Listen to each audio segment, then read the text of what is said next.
আসসালামু আলাইকুম। আমার প্রিয় দ্বাদশ শ্রেণীর ছাত্রছাত্রীবৃন্দ, টঙ্গী সরকারি কলেজ। আমি তোমাদের নাজনীন ম্যাডাম, প্রফেসর, জুলজি বিভাগ।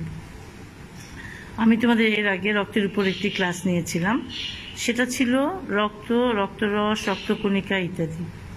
আজ তোমাদের আমি ক্লাস নিব রক্তের কিভাবে রক্ত সমস্ত দেহে সঞ্চালিত হয় এটার উপরে। তার প্রথমেই বলে নিচ্ছি যে আজ 4 জুন 2020 খুবই একটা মারাত্মক সময় অতিবাহিত হচ্ছে। এই সময় আমাদের দেশের অবস্থা একটা ভয়াবহ রূপ নিতে যাচ্ছে। তো আমাদের অন্ন, বস্ত্র, বাসস্থান, যেমন আমাদেরকে এই 5টি মৌলিক জিনিস সবসময় ঠিক রাখতে হয়, তার মধ্যে অন্ন ছাড়া আমরা বাঁচতে পারবো না। বস্ত্র, বাসস্থান, চিকিৎসা, শিক্ষা ইত্যাদি অনেকটা আনুষঙ্গিক। কিন্তু এর মধ্যে আমাদের সামাজিক জীবনে নতুন করে যোগ হয়েছে করোনা ভাইরাস, যেটাও মরণ ব্যাধি। অন্ন ছাড়া যেমন আমরা বাঁচতে পারবো না, এটাও এমন একটা পরিস্থিতি রূপ নিয়েছে যে এটার থেকেও আমরা বাঁচতে পারবো না। সেহেতু আমাদেরকে এটার উপর সতর্ক থাকতে হবে। আমাদের দৈনন্দিন জীবনে যেমন খাদ্য, গোসল, খাওয়া দাওয়া, বাজার ইত্যাদি যেমন আমাদের দৈনন্দিন জীবনের একটা অংশ, তেমন করোনা থেকে বেঁচে থাকাও আমার দৈনন্দিন জীবনের একটা অংশ হিসেবে নিতে হবে। রাত্রে ঘুমানোর আগেই আমাকে চিন্তা করতে হবে যে আমি পরের দিন সকালে কোথাও বের হব কিনা, বের হতে গেলে আমাকে কি কি সতর্ক নিয়ে বের হতে হবে, বের হওয়ার পরে ঘরে ঢোকার সময় কি কি সতর্কতা আমাদেরকে অবলম্বন করতে হবে ইত্যাদি চিন্তা করতে হবে। শুধু আমাকে নিয়ে চিন্তা করলে হবে না, আমার পরিবারের, আমার বাবা মা, ভাই বোন, আত্মীয় স্বজন এবং আমার পরিবেশ, আশেপাশে যারা আছেন সকলের ব্যাপারেই আমি এই চিন্তাটা করব। কারণ আমরা যারা টঙ্গী সরকারি কলেজে পড়াশোনা করছি, তুলনামূলকভাবে আমরা কিছুটা শিক্ষিত। আমাদের আশেপাশের মানুষজন এতটুকু শিক্ষিত নাও হতে পারে। এই ভাইরাসের ভয়াবহতা সম্পর্কে তাদের জ্ঞান নাই থাকতে পারে। কিন্তু তুমি আজকে একটা শিক্ষিত পর্যায়ে আছো, তাছাড়া তুমি একটা জুলজির ছাত্র, তুমি জানো যে একটা ভাইরাস কিভাবে মানুষকে অ্যাটাক করে এবং কোনটা কতটুকু প্রাণঘাতী সেটাও তুমি জানতে পারো, অতি সহজে তুমি বুঝতে পারো, যেটা অন্যরা সহজে বুঝতে পারে না। আমি তোমাদেরকে পড়ালেখার সাথে সাথে এই জিনিসটাকে খুব ভাবে গুরুত্ব দিচ্ছি যে তোমরা করোনা থেকে কিভাবে নিজেকে সতর্কতার সাথে করোনাকে মোকাবেলা করবে, এই ব্যাপারেও আমি তোমাদেরকে বলছি। খুব জরুরি ভিত্তিতেই আমি বলছি। আগে বেঁচে থাকতে হবে, তারপরে সবকিছু। এখন আমি তোমাদেরকে পড়াশোনার ব্যাপারে একটু বলি। সেটা হচ্ছে রক্তের পরে আমি তোমাদেরকে বলবো রক্ত সঞ্চালন, কিভাবে আমাদের দেহে রক্ত সঞ্চালন হয়, কিসের মাধ্যমে আমাদের দেহে রক্ত সঞ্চালন হয়। আজকে যদি আমি তোমাদেরকে এই ক্লাসে নিতাম, অনেক মজা করে নিতাম ক্লাসটা, কারণ ক্লাসটা আসলেই খুব মজার ছিল।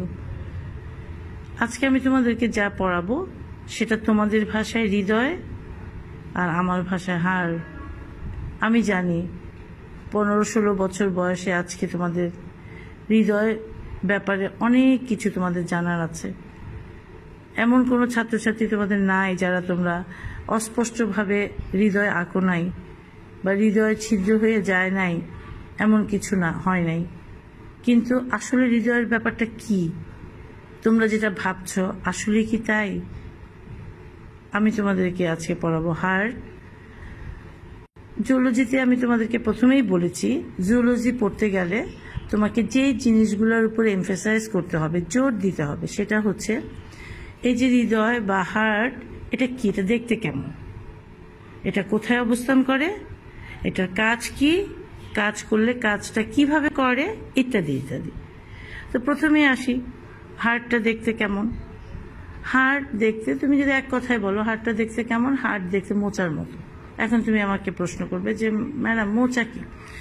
যারা গ্রামে বা গ্রামের সাথে লিঙ্ক আছো যারা, তারা মোচা চিনতে সহজ হবে, কিন্তু শহরের যারা আছো তারা মোচা সহজে চিনতে পারবে না। কারণ মোচা হচ্ছে কলা গাছের কলা ধরার পরে কলার যে সম্মুখের অংশ একটা থাকে কিছুটা মেরুন বা লাল বর্ণের, সেটাই হচ্ছে মোচা। মোচাটা আসলে দেখতে কেমন? মোচার সম্মুখের দিকটা থাকে হচ্ছে প্রশস্ত আর নিচের দিকটা থাকে কিছুটা তুলনামূলকভাবে একটু চোখা। এটা হচ্ছে মোচা আকৃতি। আমাদের হৃৎপিণ্ডটাও মোচা আকৃতি। এটার সম্মুখের দিক বা উপরের দিক এটা প্রশস্ত এবং নিচের দিক অপেক্ষাকৃত সরু। এখন এটা কোথায় অবস্থান করে? এই হাড়টা কোথায় অবস্থান করে? আমরা জানি যে আমাদের শরীরের ভিতরে যে বক্ষ পিঞ্জর আছে, পিঞ্জর মানে রিব দ্বারা হাড় দ্বারা একটা ঘরের মতো থাকে। আসলে এই ঘরের ভিতরে হাড় দ্বারা পরিবেষ্টিত একটা ঘর।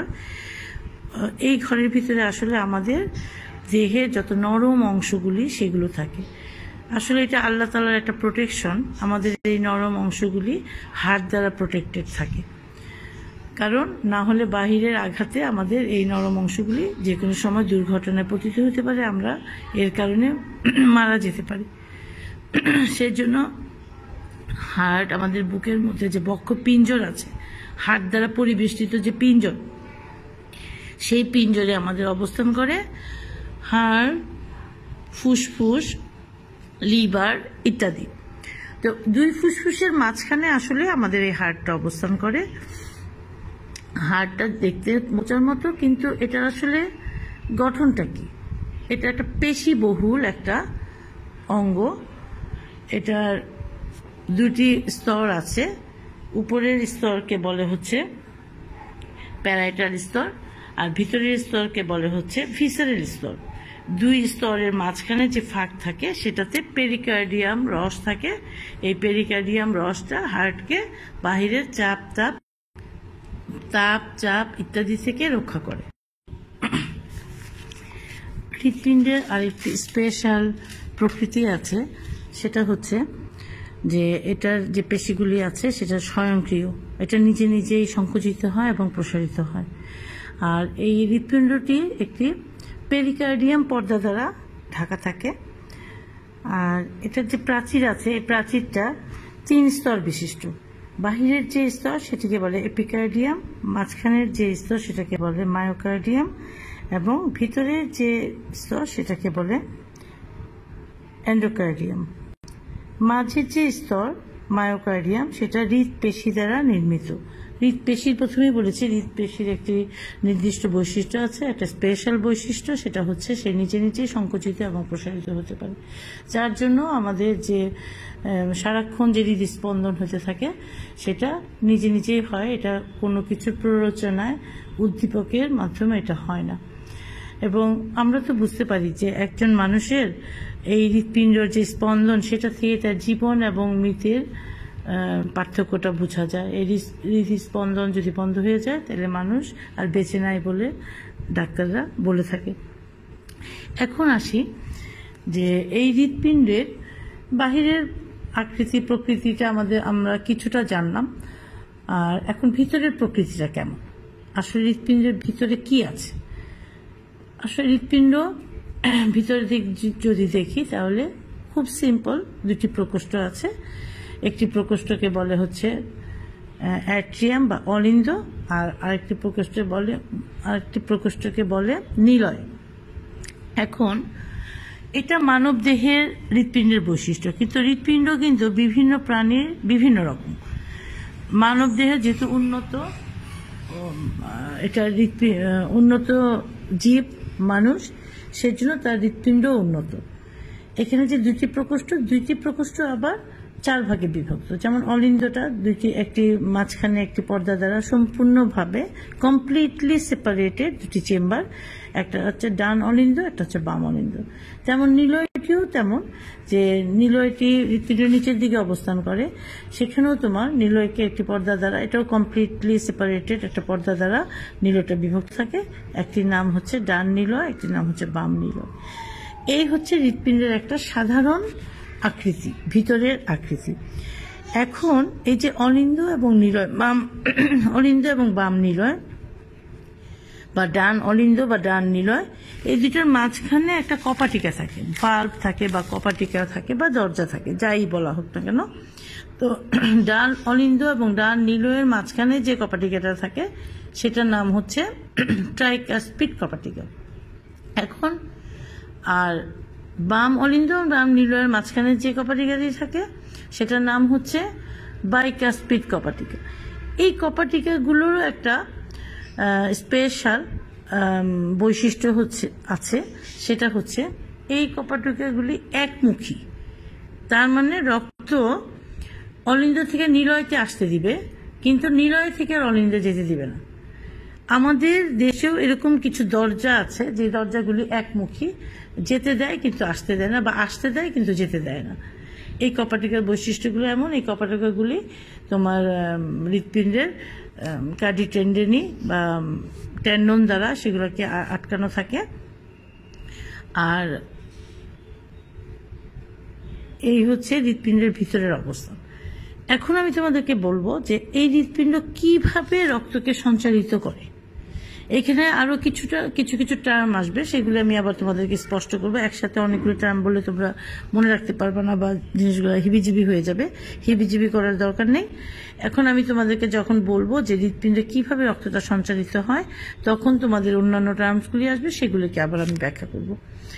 এখন প্রথমেই আমরা দেখি যে আমাদের সমস্ত দেহ থেকে রক্ত দুইটা ধমনির মাধ্যমে আমাদের ডান অলিন্দে আসে। একটু শুধু চিন্তা করো যে ডান অলিন্দে দুইটা মহাশিরার মাধ্যমে আমাদের হৃৎপিণ্ডে প্রবেশ করে। একটা হচ্ছে ঊর্ধ্ব মহাশিরা, একটা হচ্ছে নিম্ন মহাশিরা। স্বাভাবিকভাবে নামের সাথে, তোমাদের এর আগেও আমি বলেছি জুলজিতে নামের সাথে তার কাজের একটা মিল আছে। যেমন ঊর্ধ্ব মহাশিরা, স্বাভাবিকভাবে এটা ঊর্ধ্ব দিকে বা উপরের দিকে, তোমার অলিন্দের উপরের দিকে অবস্থান করে। এই ঊর্ধ্ব মহাশিরা, এটাকে মহাশিরা বলা হচ্ছে। মহাশিরা কেন বলা হচ্ছে সেটা আবার আমি তোমাদেরকে পরে বলছি।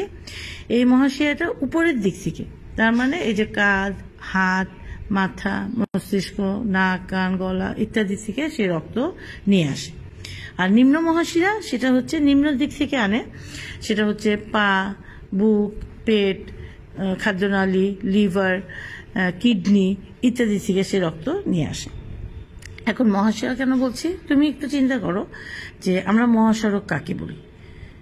মহাসড়ক সাধারণত একটু বড় থাকবে, তার সাথে অনেকগুলো ছোট ছোট সড়ক তোমার সংযুক্ত থাকবে।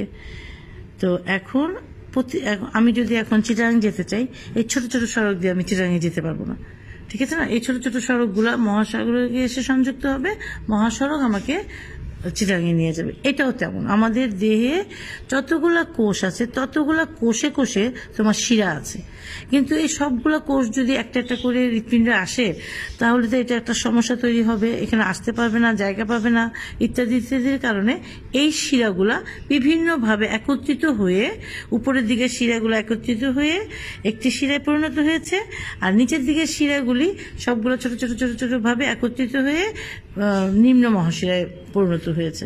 এখন বুঝতে পেরেছো মহাশিরা কেন? শিরা মহাশিরার মধ্যে কোনো পার্থক্য নেই। সেটা হচ্ছে যেহেতু হৃৎপিণ্ডে আসতে হবে, অনেক ছোট ছোট শিরাগুলি হৃৎপিণ্ডে আসতে পারবে না, আসা সম্ভব না, সেজন্য এগুলো একত্রিত হয়ে দুইটি শিরার মাধ্যমে আমাদের হৃৎপিণ্ডে সেটা এসে পৌঁছেছে। আচ্ছা, এখন এখানে একটা জিনিস তোমাদেরকে অবশ্যই মনে রাখতে হবে যে শিরাগুলা এই যে রক্তটা নিয়ে আসলো, রক্তের প্রকৃতি আছে। রক্তের প্রকৃতি হচ্ছে দুই রকমের, একটা হচ্ছে তোমার অক্সিজেনেটেড ব্লাড, একটা হচ্ছে কার্বন ডাই অক্সাইড যুক্ত ব্লাড বা ডিঅক্সিজেনেটেড, মানে যেটার মধ্যে অক্সিজেন নাই। তো আমাদের দেহ থেকে যখন রক্তটা আসে হৃৎপিণ্ডে, তখন এই রক্তটা থাকে হচ্ছে কার্বন ডাই অক্সাইড যুক্ত রক্ত। তাহলে আমাদের কি হলো, শিরার মাধ্যমে, মহাশিরার মাধ্যমে আমাদের ডান অলিন্দে যে রক্তটা আসলো সেই রক্তটা হচ্ছে তোমার কার্বন ডাই অক্সাইড যুক্ত রক্ত।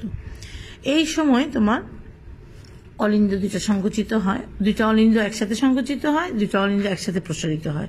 যখন অলিন্দগুলো প্রসারিত হয় তখন নিলয়গুলো সংকুচিত হয়, যখন অলিন্দগুলো সংকুচিত হয় তখন নিলয়গুলো প্রসারিত হয়। দুইটা মানে বিপরীত ধর্মী। এখন যখন অলিন্দদ্বয় মানে ডান অলিন্দ বাম অলিন্দ, অলিন্দদ্বয় যখন সংকুচিত হয়, অলিন্দদ্বয় একই সাথে সংকুচিত হবে, তখন এই রক্তটা অলিন্দ নিলয় ছিদ্র, ওই যে বাইকাসপিড কপাটিকা বা ট্রাইকাসপিড কপাটিকা, এটাকে অলিন্দ নিলয় ছিদ্র বলে, কারণ অলিন্দ এবং নিলয়ের মাঝখানে এই ছিদ্রটা, এই ছিদ্রের মধ্যে এই কপাটিকাটা। অলিন্দ নিলয় ছিদ্রের মাধ্যমে বাম অলিন্দ থেকে রক্ত ডান অলিন্দ থেকে রক্ত ডান নিলয়ে আসে। আবার তেমন ডান অলিন্দ থেকে বাম অলিন্দ থেকে রক্ত বাম নিলয়ে আসে। এখন তোমার মনে প্রশ্ন আসতে পারে, ম্যাডাম শিরার মাধ্যমে ডান অলিন্দে রক্ত আসছে, কিন্তু বাম অলিন্দে তো রক্ত কোথা থেকে আসলো? এটা আমি তোমাদেরকে বলছি, কিন্তু বর্ণনার সুবিধার্থে, যেহেতু দুইটা অলিন্দ একসাথে সংকুচিত হয়, দুইটা অলিন্দেতেই রক্ত থাকে, দুইটা অলিন্দ থেকে রক্তই অলিন্দ থেকে নিলয়তে আসে। ওকে, এখন নিলয়তে রক্ত আসার পরে যখন নিলয়দ্বয় সংকুচিত হয়, তখন যে ডান নিলয়তে যে রক্ত, সেই রক্তটা চলে যায় কোথায়? ফুসফুসে চলে যায়। কারণ তোমাদেরকে আমি প্রথমেই বলেছি যে একমুখী কপাটিকা, নিলয় থেকে রক্তটা আর অলিন্দে যেতে পারবে না, সেজন্য সেই রক্তটা কোথায় চলে যাবে? তোমার যাবে হচ্ছে ফুসফুসে যাবে। এটার মধ্যে কি রক্ত? ডান নিলয়তে থাকবে কার্বন ডাইঅক্সাইড যুক্ত, এই কার্বন ডাইঅক্সাইড যুক্ত রক্ত কোথায় যাবে? ফুসফুসে যাবে। এখন হৃৎপিণ্ডের অলিন্দ নিলয় থেকে রক্তটা ফুসফুসে কিসের মাধ্যমে যাবে? ফুসফুসে যাবে হচ্ছে পালমোনারি ধমনীর মাধ্যমে। এখন কিন্তু শিরা না, এখন কি হচ্ছে? পালমোনারি ধমনীর মাধ্যমে রক্ত যাবে কোথায়? ফুসফুসে। এখানে একটা অনেক বড় একটা প্রশ্ন আসবে, যে আমরা জানি যে ধমনীগুলো সবসময় তোমার অক্সিজেনেটেড ব্লাড বহন করে, কিন্তু এখানে এক্সেপশন, যে এই ধমনীটা যেটার নাম পালমোনারি ধমনী, সেই ধমনীটা শুধুমাত্র পালমোনারি ধমনী কার্বন ডাইঅক্সাইড যুক্ত রক্ত বহন করবে। এটা তোমাদেরকে অবশ্যই অবশ্যই অবশ্যই মনে রাখতে হবে। সেই রক্তটা কোথায় চলে গেল? ফুসফুসে গেল। ফুসফুসে আমরা যখন নাকি প্রশ্বাসের মাধ্যমে অক্সিজেন গ্রহণ করি, ফুসফুসে যে অ্যালভিওলাইগুলো থাকে বা কোটরিগুলো থাকে, ফুসফুসের মধ্যে অনেকগুলা ঘর আছে, সেই ঘরগুলোর মধ্যে এসে তোমার অক্সিজেনটা থাকে। আমাদের রক্ত যখন তোমার ফুসফুসে যায়, তখন ডিফিউশনের মাধ্যমে, ব্যাপনের মাধ্যমে সে কি করে? কার্বন ডাইঅক্সাইড ত্যাগ করে এবং অক্সিজেন সেখান থেকে গ্রহণ করে। এটা তোমার চাপের মাধ্যমে এই কাজটা হয়, যে ইয়েতে চাপ বেশি থাকার কারণে রক্তটা চলে যাচ্ছে ফুসফুসে, এবং ফুসফুস থেকে অক্সিজেনটা চলে আসতেছে তোমার শিরাতে চলে আসতেছে। এইখান থেকে রক্তটা অক্সিজেনেটেড হয়ে কোথায় আসতেছে? এই যে তোমার বাম অলিন্দে আসছে। এখন তোমার প্রশ্নের উত্তর তুমি পেয়েছো, বাম অলিন্দ কোত্থেকে রক্ত আসলো? বাম অলিন্দের রক্তটা আসছে হচ্ছে তোমার ফুসফুস থেকে। এখন ফুসফুস থেকে কিসের মাধ্যমে আসছে? পালমোনারি শিরার মাধ্যমে আসছে। এখানেও একটা এক্সেপশন আছে, যে ফুসফুস থেকে রক্তটা কিন্তু অক্সিজেনেটেড হয়ে গেছে, রক্তটা কিন্তু অক্সিজেনেটেড। এই অক্সিজেনেটেড ব্লাডটা শিরার মাধ্যমে, কি শিরার মাধ্যমে? পালমোনারি শিরার মাধ্যমে তোমার বাম অলিন্দে আসে। যেমন তোমার শিরা কখনোই তোমার অক্সিজেনেটেড ব্লাড বহন করে না, এখানে এক্সেপশনাল, এটা তোমাকে মনে রাখতে হবে। পালমোনারি শিরা অক্সিজেনেটেড ব্লাড বহন করে, এবং সেই ব্লাড বহন করে বাম অলিন্দে নিয়ে আসে। ওই যে তোমার বাম অলিন্দে রক্ত আসলো, বাম অলিন্দে রক্ত আসার পরে আবার রক্তটা কোথায় গেল? বাম নিলয়ে গেল, অলিন্দ নিলয় ছিদ্রের মাধ্যমে বাইকাসপিড। এখানে তোমার যে কপাটিকাটা আছে, সেই কপাটিকা হচ্ছে বাইকাসপিড কপাটিকা। এই বাইকাসপিড কপাটিকার মাধ্যমে তোমার নিলয়তে আসলো। এই মুহূর্তে তোমার নিলয় দুইটা সংকুচিত হবে। নিলয় দুইটা যখন সংকুচিত হবে, তখন তোমার বাম নিলয়ের রক্ত চলে যাবে মহাধমনীর মাধ্যমে সমস্ত দেহে, আর ডান নিলয়ের রক্ত চলে যাবে ফুসফুসে। এবার বোঝা গেল হৃৎপিণ্ডের ভিতরে কিভাবে রক্ত সঞ্চারিত হয়। এখন এতটুকু তোমাদের থাকুক, তার পরবর্তী সময় আমি তোমাদেরকে অন্যান্য জিনিসগুলো আরো ভালো করে বুঝিয়ে দিব। আর তোমরা একটু চিন্তা করো জিনিসটা, এটা কিন্তু খুব কঠিন একটা বিষয় না, শুধু নামগুলো শুধু মনে রাখবা, তাছাড়া অন্যগুলো হচ্ছে তোমার একটা যাতায়াতের বিষয়। তুমি যেমন তোমার বাসা থেকে টঙ্গী কলেজে আসো, একবার বাসে উঠো, একবার রিক্সায় উঠো, একবার হেঁটে চলো, তারপর বাস স্ট্যান্ডে নামো, আবার কলেজে ঢুকো, ইত্যাদি ইত্যাদি। যেমন এটাও কিন্তু হৃৎপিণ্ডের রক্ত সঞ্চালনের ব্যাপারটাও কিন্তু এমন, সমস্ত দেহ থেকে রক্ত অলিন্দ অলিন্দে আসবে, কোন অলিন্দে আসবে, ডান অলিন্দে আসবে, ডান অলিন্দ থেকে ডান নীলয়তে যাবে, ডান নীলয় থেকে ফুসফুসে যাবে, পালমোনারি ধমনির মাধ্যমে ফুসফুসে যাবে, ফুসফুস থেকে পালমোনারি শিরার মাধ্যমে আসবে কোথায়, বাম অলিন্দে আসবে, বাম অলিন্দ থেকে বাম নীলয়তে যাবে, বাম নীলয় থেকে তোমার মহাধমনির মাধ্যমে সমস্ত দেহে যাবে। তো এখানে তোমার তেমন এই রুটটা মনে রাখা খুব কঠিন না, একটু চিন্তা করলে মনে রাখতে পারবা, কিন্তু কঠিন হচ্ছে সেটা হচ্ছে অলিন্দ নিলয়, অলিন্দ ছিদ্র, নিলয় ছিদ্র, অলিন্দ নিলয় ছিদ্র, তারপর হচ্ছে বাইকাস্পিড কপাটিকা, ট্রাইকাস্পিড কপাটিকা, তারপরে মহাধমনী, মহাশিরা, পালমোনারি ধমনী, পালমোনারি শিরা। এই জিনিসগুলো একটু মুখস্থ করবা এবং এই জিনিসগুলো একটু জায়গা জায়গা মতো সেট করবা, তাহলে এই জিনিসটা তোমাদের হয়ে যাবে খুব সহজ। কিন্তু এই সহজ জিনিসটাই খুব জটিল হয়ে যায় তোমাদের কাছে তোমরা যখন নিজেরা পড়তে যাবে, ঠিক আছে না? তোমরা তখন এই রুটগুলো একটা গোলক ধাঁধার মতো তোমাদের লাগবে। গোলক ধাঁধার দরকার নেই, তোমরা শুধু আমার লেকচারটা ফলো করবে। প্রয়োজনে আমি তোমাদেরকে আবারও এই লেকচারটা আরো ক্লিয়ার করে আমি তোমাদেরকে দেওয়ার চেষ্টা করব। তো আজকে এই পর্যন্তই থাকুক, তোমরা ভালো থাকো সবাই। আল্লাহ হাফেজ, ফি আমানুল্লাহ।